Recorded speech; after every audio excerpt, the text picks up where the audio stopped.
आगे बढ़े आपको बताएं कि खुशाब में भूत बंगले का मंजर पेश करता हुआ खुशाब का डाक बंगला जो कि जराइम पेशा अफराद की पनाहगाह बन चुका है।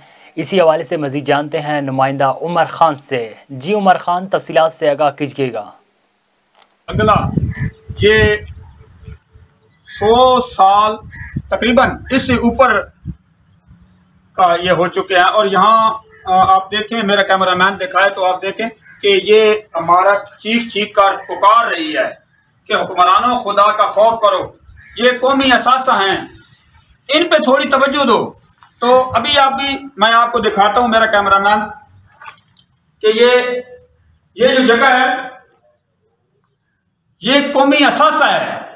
और हमारी जो मौजूदा हुकूमत है पंजाब की, उनको चाहिए कि इसके ऊपर वो तवज्जो दें, इनको ये तमीर नौ मुकम्मल करें और इनको दोबारा रेंट पे दिया जा सकता है। अगर आप ऐसा नहीं करते तो इनको गिरा कर इनकी जो ईंटें वगैरह हैं जो ये इनकी लामी करें और इनकी जो अमाउंट आती है वो गरीब अफराद के ऊपर लगाएं। तो अभी आप देखें, मेरा कैमरामैन दिखाए तो ये अभी बुराई का गढ़ बन चुका है, यहाँ पर बुराई की जाती है।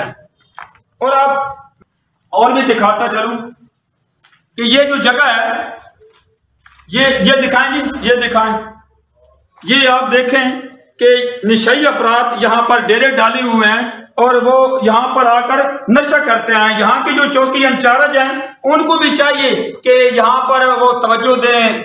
जो रात की तारीखी में, मैं आपको ये भी बताऊं कि रात की तारीखी में यहाँ पर क्या क्या होता है ये मैं बयान नहीं कर सकता ऑन कैमरा।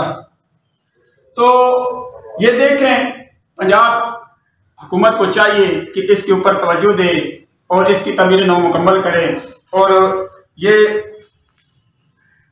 आगे हाँ जी, आगे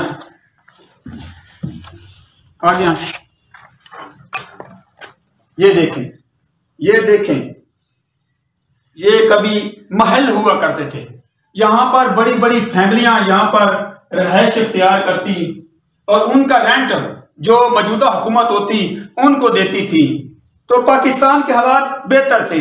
अभी जो मौजूदा हुकूमत है वो इसके ऊपर तवज्जो नहीं दे रही। मेरी अल हकाम से रिक्वेस्ट है